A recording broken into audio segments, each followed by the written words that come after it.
Welcome back our YouTube channel global science IQ। I hope आप सभी लोग बहुत ही अच्छे होंगे, बिंदास होंगे और आपकी स्टडी भी बहुत ही जबरदस्त चल रही होगी। तो सबसे पहले हमारे सभी प्यारे प्यारे स्टूडेंट्स को गुड इवनिंग, शुभ संध्या, राधे राधे, जय श्री कृष्णा, जय माता दी। स्टूडेंट्स, आज हम आपके लिए केमिस्ट्री का लेक्चर नंबर 2 लेकर के आए हैं, जिसमें आज हम न्यू चैप्टर की शुरुआत करने जा रहे हैं, जिसका नाम है रसायन विज्ञान की कुछ मूल अवधारणाएं, some basic concept of chemistry. आज की क्लास में हम आपको इस चैप्टर की बेसिक नॉलेज देंगे और बेसिक नॉलेज में हम आपको पढ़ाएंगे मैटर के बारे में। साथ ही साथ हम मैटर का क्लासिफिकेशन भी करवाएंगे और बहुत ही डिटेल से कराएंगे, सिंपल तरीके से कराएंगे, ठीक है, क्योंकि ये चैप्टर आपके लिए बहुत ज्यादा इम्पोर्टेंट है। ये चैप्टर हमने सबसे पहले इसलिए और शुरुआत किया है क्योंकि ये चैप्टर जो है वो पूरी केमिस्ट्री का बेसिक चैप्टर है, ठीक है, क्योंकि सबसे इम्पोर्टेंट बात है कि इसमें हम पढ़ते हैं मैटर के बारे में। और आप केमिस्ट्री का कोई भी चैप्टर उठा लीजिए, ऐसा कोई भी चैप्टर नहीं होगा जिसमें ये द्रव्य शब्द जो है वो ना आता हो, मैटर शब्द, पदार्थ शब्द ना आता हो, ठीक है।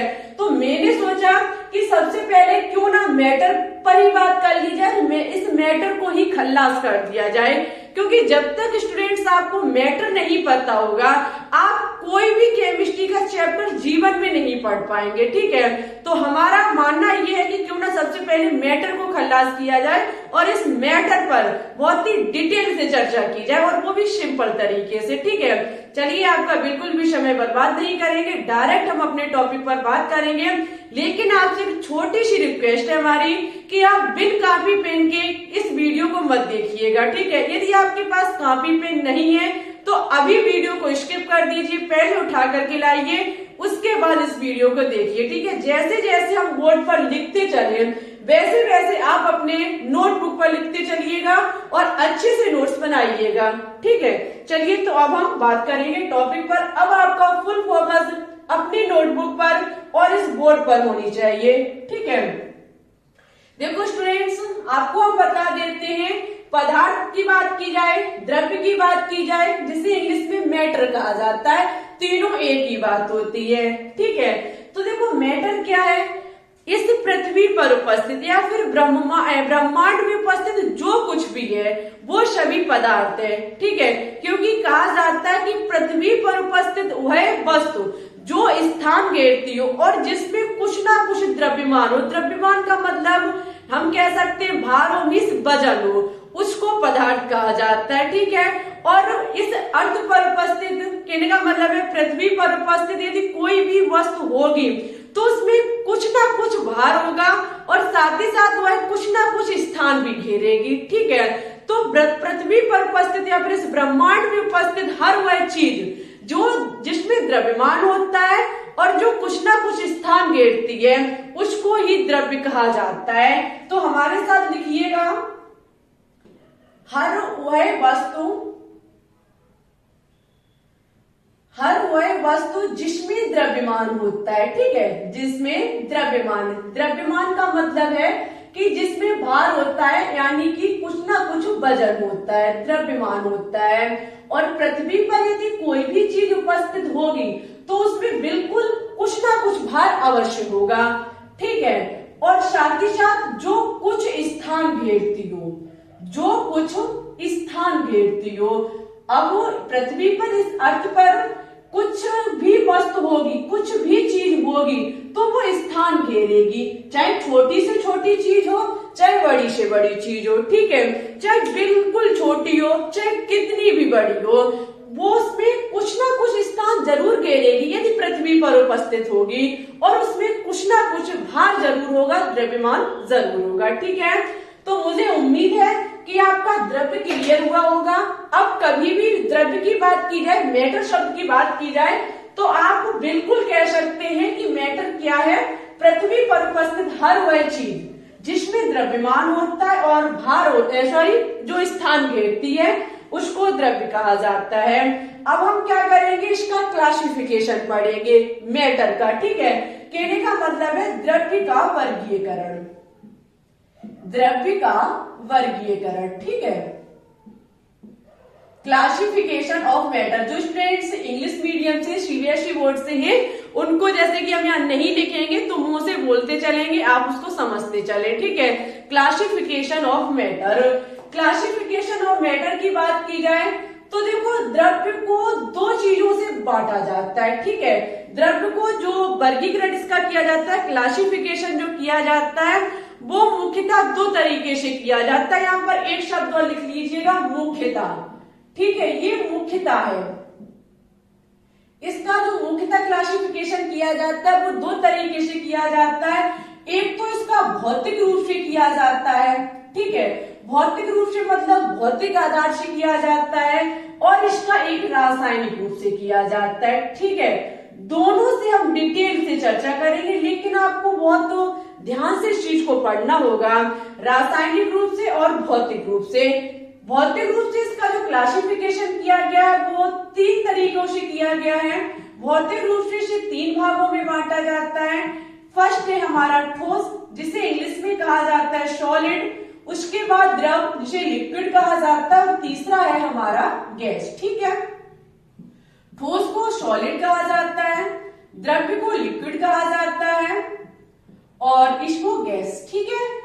तो भौतिक रूप से यदि बात की जाए मैटर की, द्रव्य की भौतिक रूप से बात की जाए तो इसे तीन भागों में बांटा जाता है, ठोस अवस्था, द्रव अवस्था और गैसीय अवस्था, ठीक है। सॉलिड, लिक्विड और गैस। अब सबसे पहले हम इन तीन पर बात करेंगे, उसके बाद इसके रासायनिक रूप से हम इसका क्लासिफिकेशन पढ़ेंगे, ठीक है। तो देखो हम सबसे पहले इस पर बात करेंगे, और इस चीज को पहले मुझे साफ करना होगा, उसके बाद हम इस चीज पर बात करेंगे। देखो बोर्ड वाली क्लास की तो हम आपको पीडीएफ नहीं दे पाएंगे, क्योंकि आप खुद समझ सकते हैं इसकी पीडीएफ हम आपको कैसे सेंड कर पाएंगे। तो आपको बस यही काम करना है कि नोट डाउन करते हुए चलना है। हम बात करेंगे ठोस पर, मीन्स सॉलिड पर, लिक्विड पर और गैस पर, ठीक है।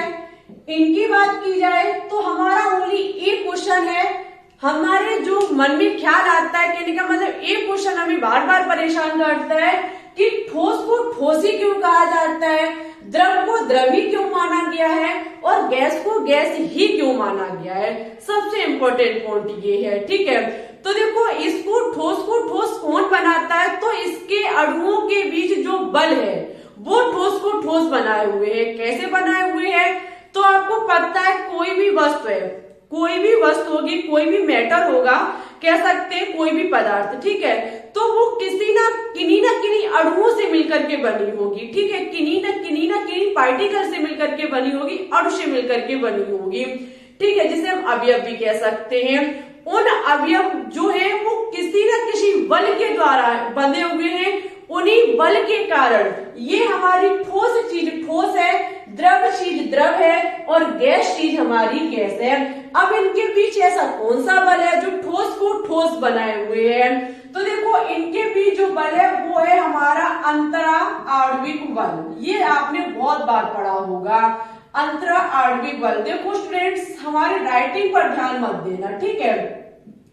हम उतना बेहतरीन, आप ये कहो कि हाँ जैसे कि हम बोलते चले और लिखते चले तो ये हमारे लिए बहुत असंभव हो जाता है। ऑफलाइन कोचिंग में तो कर लेते हैं उसे हैंडल, ठीक है, लेकिन कैमरे के सामने क्या हो जाता है कि फोकस कैमरे पर भी मुझे रखना है और मुझे इस बोर्ड पर भी रखना है, ठीक है, तो वो राइटिंग इधर से उधर हो जाता है। उसके लिए हम आपसे माफी चाहेंगे, बट इतना भी गंदा नहीं है कि आप उसे समझ ना सके, ठीक है। तो हैंडल करना होगा आप लोगों को, बस आपको ये देखना है कि हमारी जो पढ़ा रही है वो आपको समझ में आ रहा है या नहीं आ रहा है, ठीक है। राइटिंग से कुछ नहीं, आप अपने नोट खुद बनाइए। इनके बीच जो होता है वो अंतरा आणविक बल होता है। जैसे कि आपको बात करें ठोस की, जैसे कि इस बोर्ड पर हम लिख रहे हैं, क्या है ये जो बोर्ड है वो कैसा है, ठोस है। हम कैमरे से वीडियो बना रहे हैं, ये क्या है, ठोस है। हम मार्कर से लिख रहे हैं, कैसा, ठोस है। आप पेन का यूज कर रहे हैं, क्या है, ठोस है, ठीक है। तो ठोस जो होती है कोई भी वस्तु, ये हमने अभी बोला कोई भी वस्तु होगा वो किन्हीं ना किन्हीं पार्टिकल, अवयव, या फिर हम कह सकते हैं किन्हीं ना किन्हीं अणुओं से मिलकर के बनी होगी।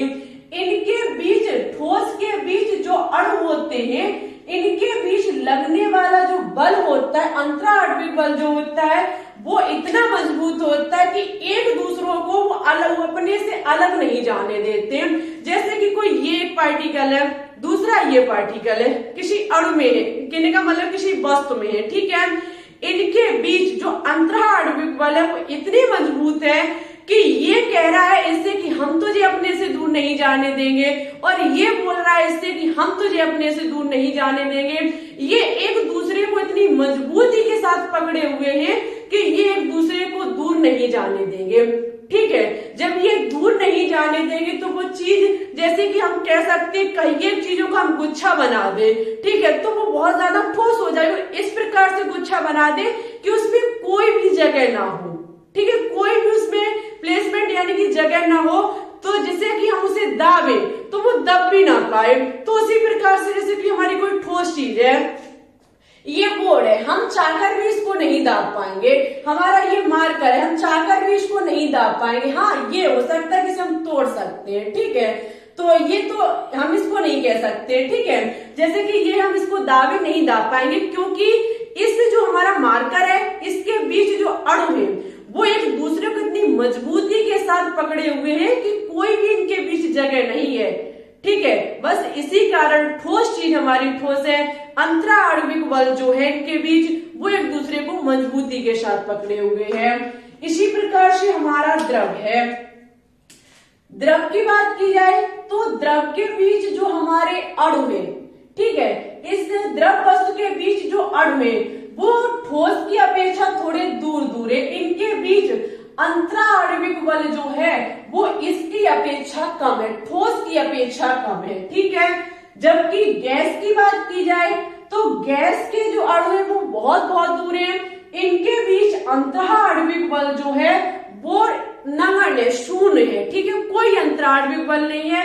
क्योंकि गैस जो हमारी चीजें होती है, गैसीय चीजें जो होती हैं, इनके अणुओं के बीच प्यार मोहब्बत नहीं होती है, ठीक है। ये एक दूसरे से नफरत करते, प्यार मोहब्बत नहीं होती इनके बीच।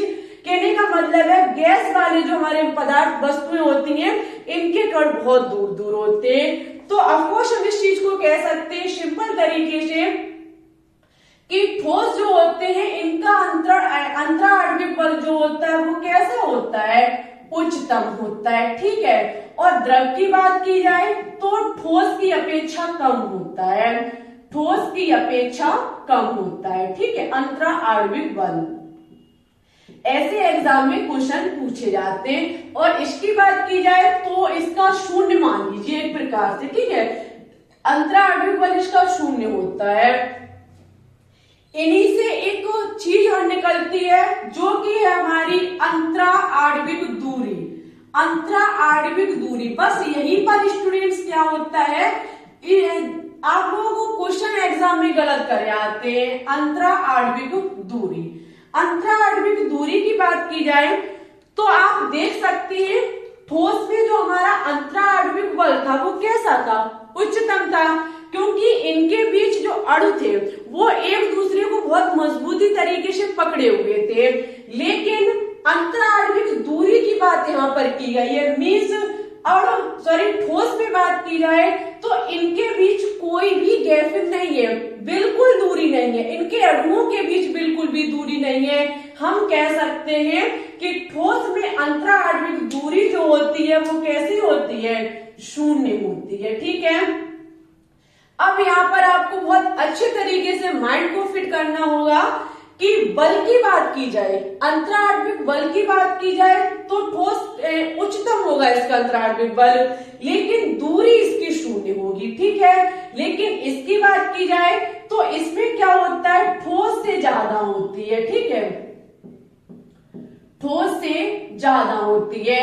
जबकि गैस में जो अंतराण्विक दूरी होती है वो उच्चतम होती है, ठीक है, इसकी अंतराण्विक दूरी जो होती है वो उच्चतम होती है। अब हम बात करेंगे अंतराण्विक बल हुआ हमारा, अंतराण्विक दूरी हुई, इसके बाद हम बात करेंगे आकार पर। आकार जिसे हम इंग्लिश में कहते हैं शेप, ठीक है। आकार की बात करेंगे तो देखो इसमें आकार की बात करें तो ठोस का जो आकार होता है वो निश्चित होता है। पेन का आकार है, इसे भाई कोई चेंज नहीं कर पाएगा, जो है वो है, ठीक है। इस बोर्ड का आकार बना दिया गया, आप इसे नहीं चेंज कर पाए। हाँ, तोड़ सकते हैं, ये तोड़ना उड़ना तो कोई भी कर सकता है, ठीक है, लेकिन किसी ठोस चीज का जो शेप होता है, आकार जो होता है, वो निश्चित होता है। देखो हम इसे एक चीज से समझ सकते हैं, जैसे कि ये क्या है, मार्कर है, ठीक है, हम इसे बिल्कुल कह सकते हैं ये मार्कर है। कब मार्कर है? जब इसके अंदर इंक डली हुई है, इसके अंदर ये इसकी कहने का मतलब है लिखने के लिए नोक बनी हुई है, इसके साथ इसका कवर लगा हुआ है, इसके साथ इसका कैप लगा हुआ है, ठीक है, तब मैंने इसको क्या कहा, ये पेन है, ठीक है, और सॉरी ये मार्कर है, ठीक है, मार्कर है, और इसका हम क्या कह सकते हैं, ये मार्कर का आकार है, ठीक है। अब आप क्या करें, इसको अलग कर दे, इसके जो ये है इसको अलग कर दे, इसकी नोक को अलग कर दे, इंक निकाल के फेंक दे, कवर को अलग कर दे, तो इसे कौन कहेगा ये मार्कर है? कोई इसको मार्कर नहीं कहेगा। हम इसे मार्कर नाम इसको कब दिया, जब इसकी फुल चीज कंप्लीट है, ठीक है, मार्कर बिल्कुल कंप्लीट है, लिखने के लायक है और देखने में मार्कर लगेगा। तो इसका ये आकार जो है कब मार्कर का, जब ये इसका जो आकार है वो मार्कर की तरीके का है, ठीक है। इसी जगह अभी हम पेन ले लें तो पेन को मार्कर नहीं कह सकते हैं, ठीक है। तो अपना अपना हर चीज का आकार है, और ठोस चीज का जो आकार होता है वो निश्चित होता है, ठीक है।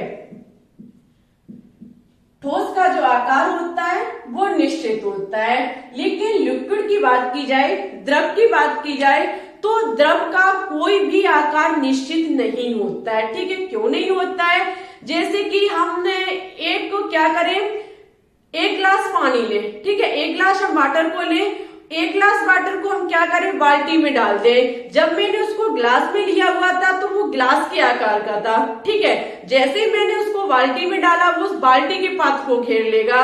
उसी बाल्टी वाले एक गिलास पानी को हम भगोने में डाल दें तो वो जो पात्र भगोना है उसके आकार को घेर लेगा। उसी भगोने के पानी को हम जमीन पर फैला दें तो वो इधर उधर बिखर जाएगा। मीन्स आकार उसका निश्चित नहीं है, जहां डालेंगे वहां उसका रूप चेंज हो जाएगा। कहने का मतलब है द्रव का जो आकार होता है वो स्टूडेंट्स अनिश्चित होता है, ठीक है। गैस की बात की जाए तो ये तो नॉर्मल चीज है, आप बिल्कुल समझ चुके होंगे कि गैस का जो आकार होता है वो कैसा होता है, अनिश्चित होता है। जैसे कि कोई भी गैस ले लीजिए, धुएं को ले लीजिए, जैसे कि धुएं को हम किसी डिब्बी में पैक कर ले तो वो डिब्बी के आकार को ले लेगा, और भाई साहब उसे जैसे ही मैंने छोड़ा वैसे ही वो पूरे ब्रह्मांड में फैल जाएगा, ठीक है। उसके कण का छोड़ो, उसके कण के कण का भी हम पता नहीं लगा पाएंगे, ठीक है। कोई उसका आकार निश्चित नहीं होता है। आगे आता है हमारा आयतन, वॉल्यूम। आयतन की बात करेंगे तो देखो ठोस का जो आयतन होता है वो निश्चित होता है। कैसे होता है तो समझ लीजिए। ठोस का जो आयतन होता है वो निश्चित होता है। अधिकांश स्टूडेंट्स आयतन को नहीं समझ पाते और अधिकांश टीचर भी नहीं समझा पाते, तो बस इसी चीज को हम क्लियर करेंगे, आयतन कैसे इसका निश्चित होता है। जैसे कि ये हमारा मार्कर है स्टूडेंट्स, आज हमने इस मार्कर को यहाँ रखा, इसने इतना, देखो सबसे पहले आपको पता होना चाहिए आयतन क्या होता है। तो आयतन जो होता है किसी भी वस्तु द्वारा घेरा गया स्थान या फिर घेरी गई जगह, किसी भी वस्तु के द्वारा घेरा गया स्थान ही आयतन कहलाता है। ये आपने क्लास 9th में पढ़ा होगा, ठीक है। अब घेरा हुआ स्थान कह रहा है आयतन होता है। जैसे कि ये मार्कर आज हमने इस बोर्ड पर इस जगह रखा, ठीक है, इसने इतनी जगह को घेरा, मीन्स ये हमारा क्या हो गया, इसका आयतन हो गया। कल भाई साहब आकर के इस मार्कर को हम फिर यहीं पर रखेंगे, ऐसा नहीं हो सकता कि जो जगह घेर रहा था वो ज्यादा घेरने लगे या फिर कम घेरने लगे। जैसे कि यहाँ पर जितनी एरिया को कवर कर रहा है, इसी मार्कर को हम जमीन पर रख दे, दीवार पर रख दे, अदर कहीं जगह पर रख दे, तो जितनी जगह यहाँ पर, जितना प्लेस हमने यहाँ घेरा, उतना ही जगह हम अदर कहीं प्लेस पर रखेंगे तो वहां भी उतना ही घेरेगा, ठीक है। ऐसा नहीं है कि ये जगह को जितना यहाँ घेर रहा था उतना वहां ना घेरे, कम ज्यादा, ऐसा नहीं होगा। जितना एरिया यहाँ पे उसने कवर किया उतना ही एरिया अदर कहीं जगह पर रखने पर कवर करेगा। तो बिल्कुल कह सकते हैं कि ठोस का जो आकार होता है वो निश्चित होता है, ठीक है। लिक्विड की बात करेंगे, द्रव की बात करेंगे तो द्रव का जो आयतन होता है वो निश्चित होता है। अब देखो भाई कैसे होता है, जैसे कि हमने क्या किया, जैसे कि हमने 5 लीटर दूध लिया, दूध हमारा लिक्विड होता है, ठीक है, या फिर चलो मान लीजिए 5 लीटर हमने पानी को लिया, ठीक है, 5 लीटर पानी को हमने भगोने में डाला, भाई उसने भगोने के आकार को घेर लिया, ठीक है, 5 लीटर उसी दूध को हमने किसी बाल्टी में डाला, उसका क्या चेंज हुआ, आकार चेंज हुआ। ऐसा नहीं है कि जब वो हमने भगोने में डाला तो वो 5 लीटर जगह को कवर कर रहा था, ठीक है, और जैसे ही मैंने उसे बाल्टी में डाला तो वो 6 लीटर जगह को कवर करने लगा। ऐसा बिल्कुल भी नहीं होगा। वह यदि हमारे 10 लीटर का भगोना है तो वो 5 लीटर भगोने को कवर कर लेगा, 5 को शेष छोड़ देगा। यदि हमारी बाल्टी 6 लीटर या 7 लीटर की है तो वो बाल्टी की 5 लीटर का जगह को कवर कर लेगा और शेष को नहीं करेगा, 2 या फिर जितना छूटेगा उसको छोड़ देगा। 5 लीटर बाल्टी है, ठीक है, और 7 लीटर हमने जल को लिया है तो 5 लीटर बाल्टी के जल को कवर कर लेगा, 2 लीटर जो होगा वो जमीन पर फैल जाएगा, वो तो नॉर्मल वाली चीज है, ठीक है। तो ये चीज बिल्कुल क्लियर है कि जो द्रव होता है, लिक्विड जो होता है उसका आयतन निश्चित होता है। ऐसा नहीं है कि हमने 5 लीटर भगोने में लिया तो उसने वहां 5 लीटर एरिया को कवर किया है और अदर चीज कहीं ले जाएंगे तो वो ज्यादा या फिर कम कर लेगा, ऐसा नहीं है, जगह उतनी ही कवर करेगा, मीन्स आयतन जो होता है वो निश्चित होता है, ठीक है। गैस की बात की जाए तो गैस का आयतन जो होता है वो अनिश्चित होता है, ठीक है, गैस का आयतन जो होता है वो अनिश्चित होता है। कैसे अनिश्चित होता है, जैसे कि धुआं को मान लीजिए एक हमारी गैस इस प्रकार की है, उस धुएं को हम किसी डिब्बी में लेंगे, भाई साहब वो डिब्बी के आयतन को घेर लेगा, डिब्बी वाली जगह को घेर लेगा।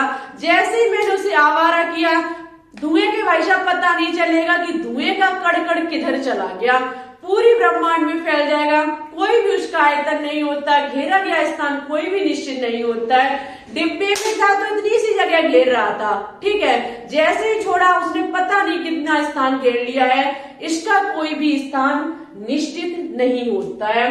उम्मीद है कि आपको ठोस और द्रव एंड गैस बहुत अच्छे से क्लियर हुआ होगा। स्टूडेंट्स क्लियर हुआ तो एक बार कमेंट बॉक्स में जरूर बताइएगा, ठीक है, हम आपके कमेंट का इंतजार करेंगे।